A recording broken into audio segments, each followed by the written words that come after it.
y'all must have forgot, still the baddest man on the planet, still the lineal MMA heavyweight champion, still the true BMF, Le Prédateur himself, the pride of Cameroon, kind enough to join us back in Saudi Arabia. I think back in the same spot that he was in just last week when he talked to us going into the fight, right, Francis? Félicitations, Francis. Thank you so much.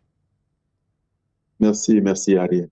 Yes, I'm back in the same spot. Like, earlier I haven't thought about like changing the angle so you can see a different spot of the hotel. Then I think there was a table here that was like little short.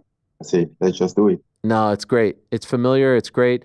Can I ask you, the guy who was sitting there a week ago, 7 days ago at exactly this time, 8:30 local time in Riyadh, you say things, you talk about the fight. You're never going to truly tell someone how they feel before a fight of this magnitude. But can you now tell us truly, like, what was going on in your mind? Were you doubting yourself? I saw afterwards you were saying, I thought I was tough. I'm not as tough as I thought I was. I had to overcome a lot.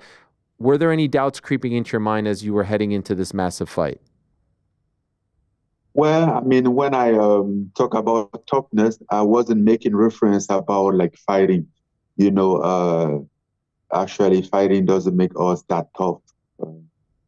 I think it was just about like life in general, because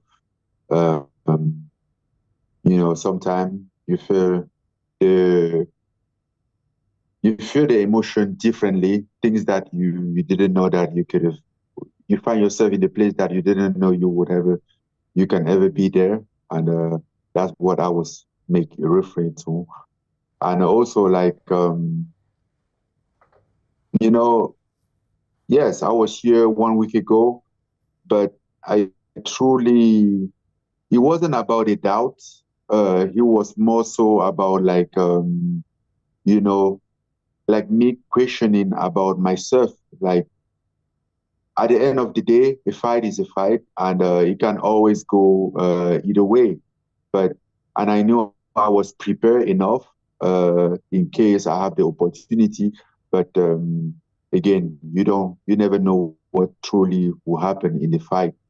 So it wasn't like a doubt, but although I was about like to really discover like questioning about how I'm gonna feel there in that cage.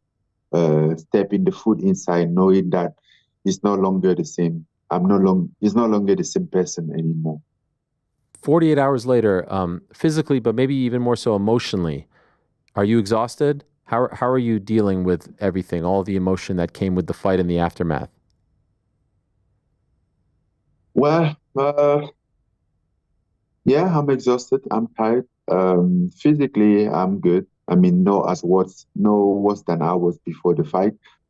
But yeah, I'm tired. Like, unlike what you might think, the emotion aspect takes a lot out of you too. Mm. Did you expect to be that emotional afterwards? Did you even think about how you would react? It wasn't just afterward. I think it's been a long process. Yeah. It's been a long process. It's not just like, sometime even during the training camp, you just feel it. And then you feel like life is just tasteless, and then you feel this sadness, and whether you might be in your room or wherever, you just feel it, and it's there. You can control it. Like, it is what is it? And I think you just have to figure out how to deal with, to move on, or to live with. Literally seconds after the fight was over, everything came out, all the emotion. Can you even describe what that moment felt like? Like, you didn't even really give yourself a chance to celebrate. I even noticed Eric Nixick coming to you, and I think you told him like you needed a second. Can you even describe what those feelings were like? Yeah, I took this fight again, like, I didn't know if I was going to fight, but the reason why I took this fight, I think it would be a better way to honor my son, and all along the process, even when he was tough, I always like think of the reason why I took the fight and why I'm fighting. And let me tell you what, it's been the toughest one. It's been the toughest fight for me. Like, okay, there, I was trapped into this zone that I had to really, really scramble to get out of it, to get to that fight, to be able to fight. He was tough. He was really tough. He wasn't just like a normal fight that I used to fight, that you just walk there and go fight and whatever happened. He was beyond fighting. He was beyond way more than fighting. Where did you find the motivation, Francis, like to get out of bed, to keep going to the gym, to put your body through, the ringer, so to speak? How did you, again, if you're flying high and life is great, I'm sure it's easy to do that. But dealing with this sadness and the broken heart that you were and are dealing with, how did you find the power and strength to get out of bed and keep going back to the gym in preparation?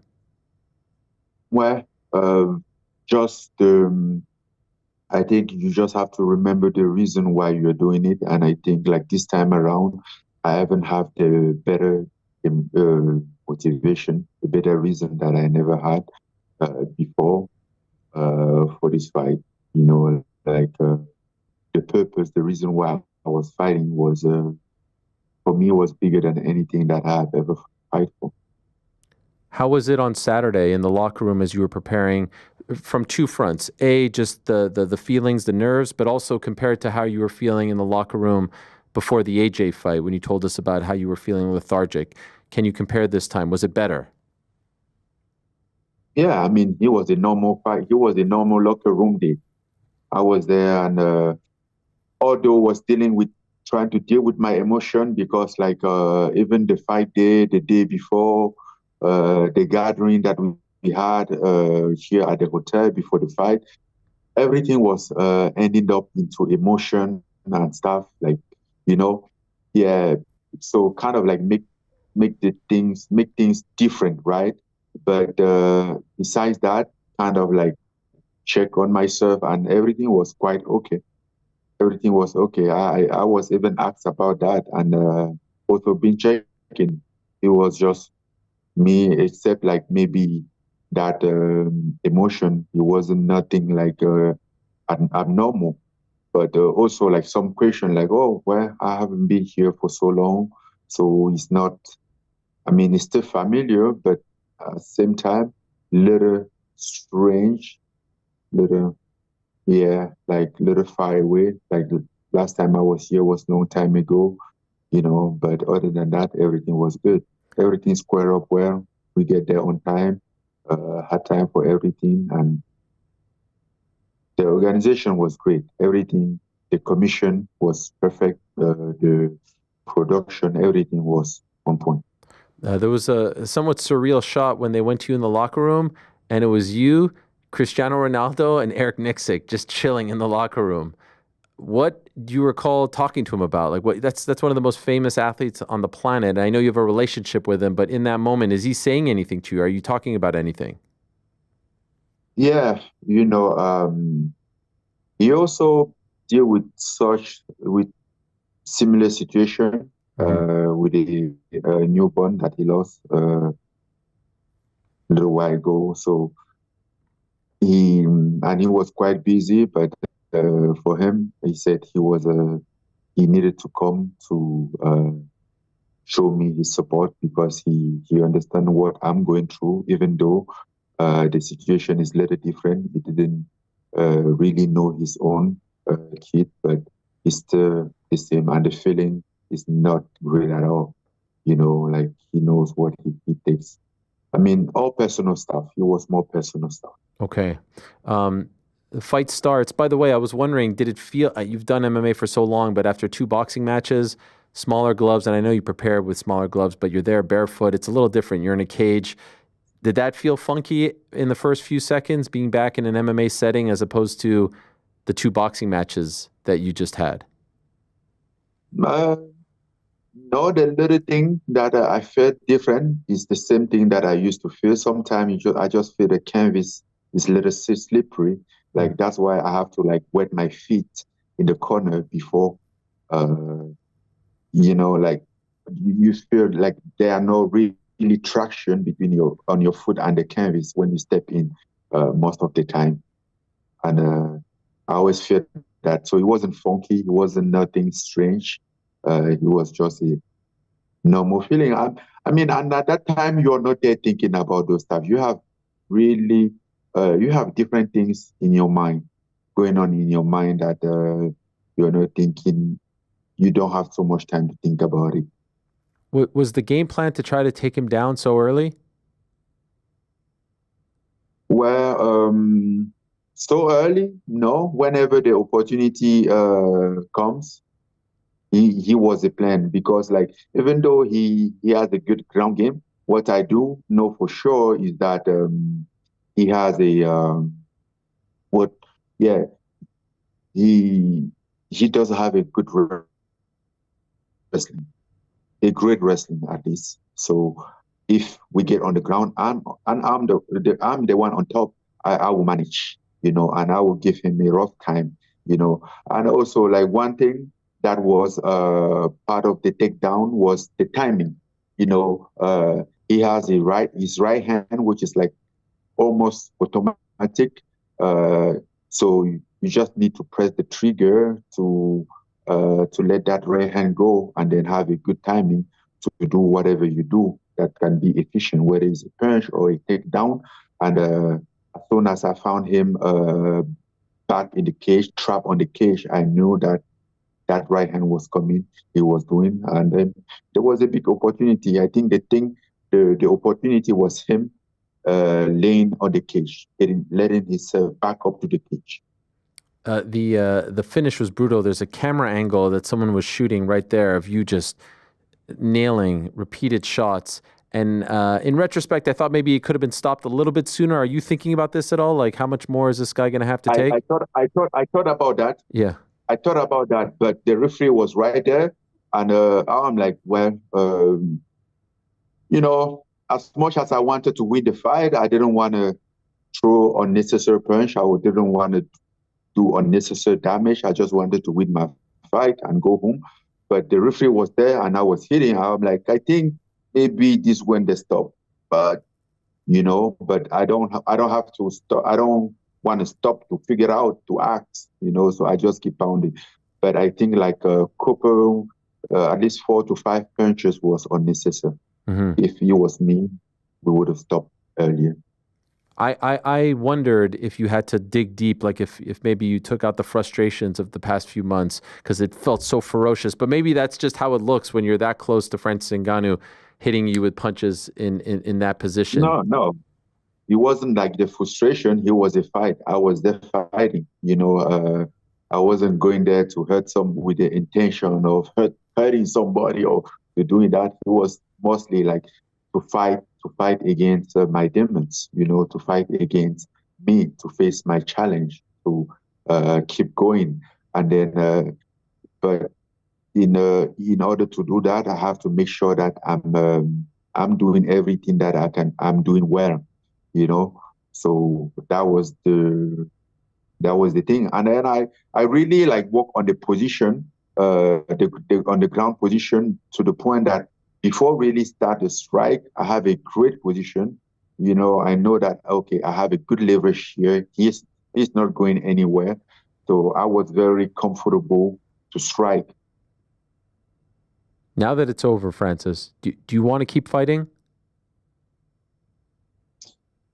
I think so. Along the way, I thought I took this fight so early. I thought maybe it wasn't time for me yet to start fight. But the question is that like when would be the time? And I feel like the right time will never be there. I think it's just something that you have to roll with because I don't think if we wait for years, 2 years, 5 years from now, I don't really think like things will be different. So then, therefore, I will not be having time to fight again. Maybe the only thing that I will have will be regret, But I rather regret from like fighting, even though he doesn't go from like not fighting than fighting, even though fighting doesn't go well, So yes, it wasn't about like winning or losing. I could have lost and decide to keep fighting because again, it's just the reason why I'm fighting. and also like do what I had the opportunity and don't have to regret later. So the big debate is, if you do come back in 2025, is it MMA or boxing? And if it's MMA against who, if it's boxing against who? So could I ask, do you have a preference, or are you leaning in a certain direction? Do you think your next fight, whenever it is, will be in MMA or will it be in boxing? It could be either one. I don't know yet. I don't have a hand on that one. I don't have a decision. I think it's also depend on like promotion. It depends. I don't know if like next PFL they come up with something or with a fight that or date. Maybe we will work on it. Then if it's boxing, same thing. Okay, so you don't have a It should preference. be. No, I don't really have a. I don't really have a preference. As long as I just think it's gonna be into next year. Next Okay. year, Do you think, I'll take some time off. yeah, deserved? Do you So, think first half of the year, when do you think will be a suitable time to start thinking about fighting again? I don't know. Maybe second half of the year. Yeah. No. First half, second quarter. Second quarter, Second got it. quarter. Yeah. Um, Yeah, I threw maybe out second Deontay quarter. Wilder, maybe would be a name if you do boxing, or even if you do MMA against him. That was discussed, I think, for a minute. But I don't know if there's any MMA names that are big enough and interesting enough for you right now. Yeah, I mean, in PFL, I don't know. They do have they still do have some name. I think the last guy that beat Renan Ferreira was Ante Delaya, and he's still there. Okay. So these names And interest you. uh, he was a backup in this fight, so why not? Oh, wow. Think if needed. Did he Yeah, weigh in? I think so. He was a backup, yes. Okay. Um, all right. So there's stuff out there that is of interest. You are going to fight. You say it's going to be in the second quarter. So there's stuff here. There's things that are available. And if you are going to keep fighting, like, is it fair to say at some point you will have another boxing match again? You will not stop boxing. There has to be. Absolutely. Absolutely. As I always say, like maybe I'm taking am I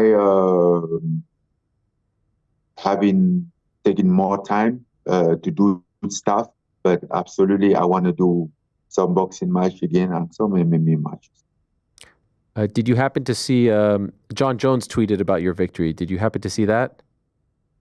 Yeah, I saw that. I saw his tweet.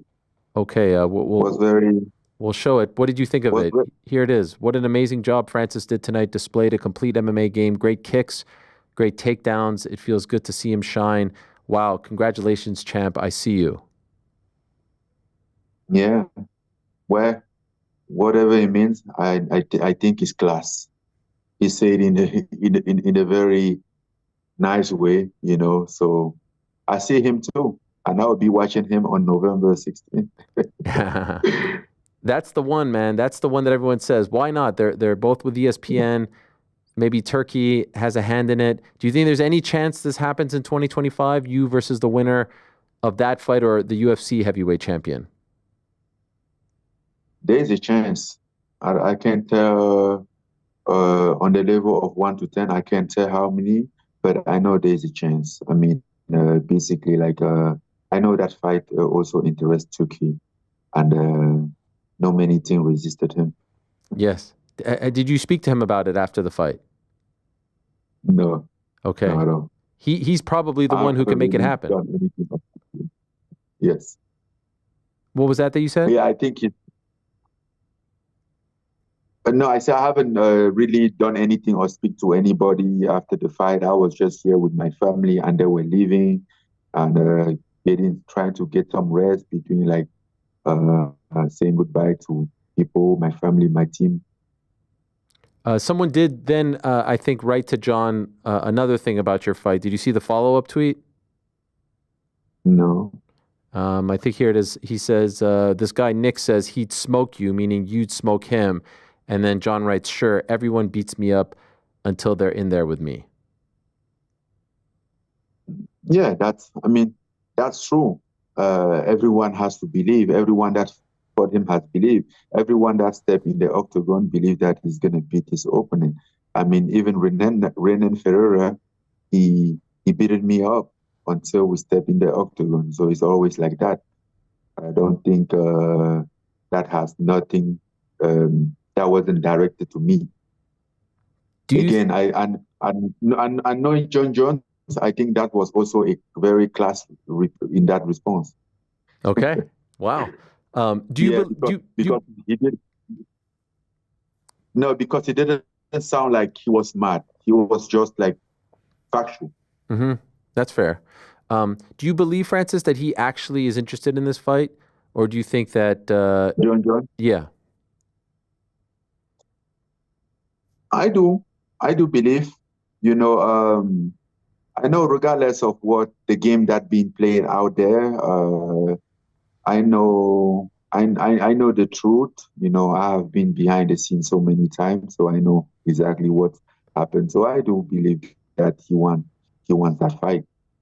I mean, again, like even though Jones doesn't stand an idea of losing, but he's going home. Like he's like, okay, let's take it, let's do the last dance. If this is this, you know. I mean, I think he does. I can't tell for sure, but I believe. Did you see your friend Israel Adesanya? There's a video of him watching you fight. Did you see the emotion that he showed and how happy he was for you? Yeah. It's beautiful, right? Yeah. Yeah. It's beautiful. Now that I thought about it, I watch it, I'm like, damn, what were you doing, Francis? What do you mean? I mean, no, not the fight, like the overall thing, like after the emotion or the stuff. But it was good. It was good. A lot of people say they get in emotion too. It's hard to stop it, right? There was so much going on in your mind. Are you saying because it's hard to see yourself crying, you don't like to see yourself sad like that or emotional like that? You know, to believe that you're a man, that you can cry, you don't do that, stuff like that until you get truly hit. I mean, I would have never believed if somebody have told me this like a year ago. I would tell him that no, you're you're wrong, like completely, like you you're talking to the wrong person. What was it like when you got to the locker room and you were there with your family and your friends?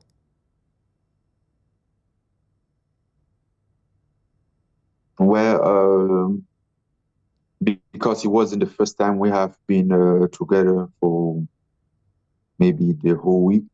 So, and I always like imagine that moment, you know, during the past 3 4 months, I have the past 3 months mostly, I have been thinking of that moment, what's gonna happen, where at every stage I visualized everything, like in the octagon, we're gonna walk like this, you know, like trying to visualize everything, like so he wasn't like a hit on the face, like a surprise.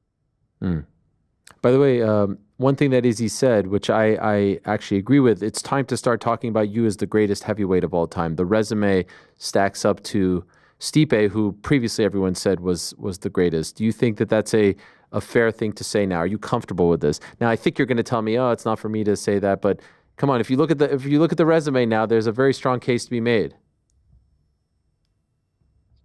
You know, as as far as I concern, I think I have something to fight for than like the best heavyweight or whatever it is that would just truly uh, doesn't mean that much. You know, I'm just here to do my best, man. Like to give the best of myself, and whoever is the great or at the end of the day, it's okay.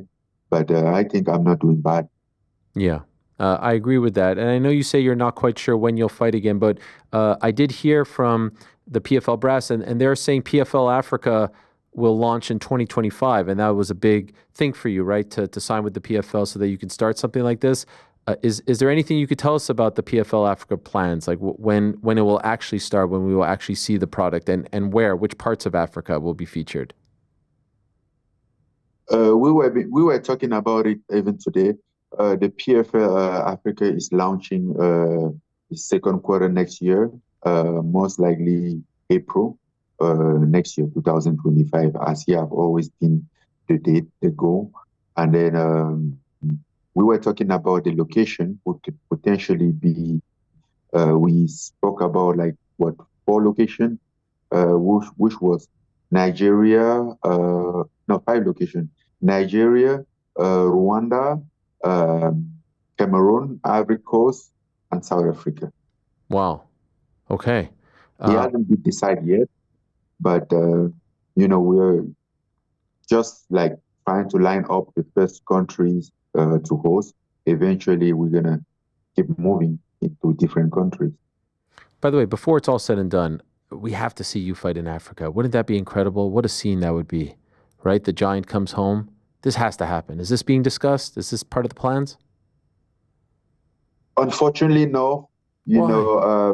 PFL Africa is a different entity than a PFL, than the global PFL. And then regardless, it's still like it's still a young promotion. So yeah, it's still a young promotion. I don't know. Maybe we will see. Maybe someday, maybe we will work on a last dance. Maybe 3 years from now or 4 years from now, that could be 3 years from now, it could be a conversation to be made. Then why not? That would be incredible. Now, Yeah. do you want to just go away? Do you want to be left alone? Do you want to just be out of the limelight for a few months? Yeah, I think I'll just stay around and just hang out. Just chill a little bit. Yeah, just chill. Well, you Try, deserve it. trying to deal with my stuff. Trying to put some little order in my life, in myself. Structure thing, and then trying to figure out the best real roads to continue rolling. By the way, I also I'm trying on your behalf. I'm trying to think. Okay, who's out there that could be big, interesting challenge? I threw out Rico Verhoeven, who's the kickboxing champion. Wouldn't that be something like Rico versus Francis, kickboxing versus MMA in boxing? And I hear that Glory is interested in this. You know who he is, right? Yeah, of course. That'd be something, I right? mean, I have trained with him. Oh, okay. So you're friends. So no chance. No friend. I mean, we met once at the gym. I think we are no. Yeah, we are friends, but not to the extent that we cannot fight each other. We're a O- gym friend. Okay. Can I work on this? Do you want me to work on Okay. it, or should I leave it alone? What do you think? Send me a deal. All right. All right. I'll work on that and I'll get back to you, Francis. For now, Okay. enjoy the victory, my friend. So happy for you. Did you see? I was on with Jake Paul on Saturday. We did a broadcast. We were going crazy. Did you see that clip? I saw some clip. I saw some clip yesterday I was swearing. I about shouldn't. I'm not very professional in that moment, but I was too happy for you. It was the emotion. It was coming out. I'm sorry if that offended someone, but it was nice. well, It was it's nice. good. You were on the show. You were on the show. You weren't on the TV, so it's okay. All right, fair enough. Thank you so much, Francis. So happy for you. So happy for your family. Well done. You did it again. Every time people question you, every time they doubt you, every time they say it's too much, you continue to prove us otherwise. It's really an Yeah, honor to. and you know what? Like, and then I saw that this time around, and I was like, this looks very familiar. It looks like a situation that I preview in, like I don't know. I always come out in the situation that when I'm the least expected. Yes, you did So it again. I thought this about a fight, but then I'm like, when now that you're thinking man about it, it might not work that way. But here we go. You work out this time too. Yes. Like the great Roy Jones once said, y'all must have forgot. You did it again. Francis, you did it again, my friend. Enjoy, and thank you as always for coming on. It's always a pleasure and an honor to talk to you, and to cover your career is one of the great honors. So thank you so much, my friend. Thank you, Ariel. Thank you for everything, and thanks to all the fans listening. All right, we'll talk to you soon. There he is, Le Prédateur, Francis Ngannou. What a guy, what an inspiration, what a legend. Back on top, the baddest man on the planet, the lineal MMA heavyweight champion. He did it again.